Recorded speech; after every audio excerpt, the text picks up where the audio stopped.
കൊച്ചിയിൽ നടി ആക്രമിക്കപ്പെട്ട കേസിൽ കോടതി വിധി വരാൻ ദിവസങ്ങൾ മാത്രം. 8ാം പ്രതി നടൻ ദിലീപിന് കുറ്റക്കാരനാണോ നിരപരാധിയാണോ എന്നറിയാൻ ഉറ്റുനോക്കുകയാണ് കേരള ജനത. 8.5 വർഷത്തോളം നീണ്ട വിചാരണയ്ക്ക് ശേഷമാണ് വിധി വരുന്നത്. നടിയെ ഭീഷണിപ്പെടുത്തി ദൃശ്യങ്ങൾ എടുക്കാൻ കൊട്ടേഷൻ നൽകിയത് ദിലീപാണെന്നാണ് പ്രോസിക്യൂഷൻ വാദം. എന്നാൽ ദിലീപ് ഈ ആരോപണം നിഷേധിക്കുന്നു. 8 വർഷത്തിനുള്ളിൽ ദിലീപിൻ്റെ ജീവിതത്തിലെ പല മാറ്റങ്ങൾ സംഭവിച്ചിട്ടുണ്ട്. ജനപ്രിയ നടനെന്ന സ്ഥാനം നഷ്ടപ്പെട്ടു. കരിയറിൽ തുടരെ പരാജയങ്ങൾ വന്നു.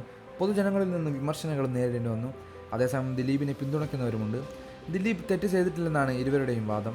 ശ്രീലേഖ ദിലീപ് നിരപരാധിയാണെന്ന് വിശ്വസിക്കുന്നയാളാണ്.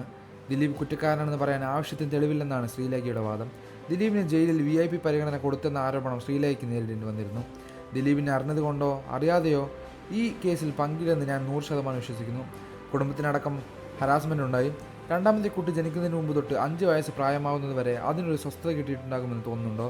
അതൊക്കെ ആലോചിച്ച് നോക്കുമ്പോൾ കഷ്ടം തോന്നാറുണ്ടെന്ന് ശ്രീലേഖ എന്ന് പറഞ്ഞത്. ദിലീപ് കേസിലടിക്കപ്പെട്ട കാലത്ത് രണ്ടാമത്തെ മകൾ മഹാലക്ഷ്മി പിറന്നിട്ടില്ല. കേസിനും പ്രശ്നങ്ങൾക്കും ഇടയിലാണ് കാവ്യ പ്രസവിക്കുന്നത്.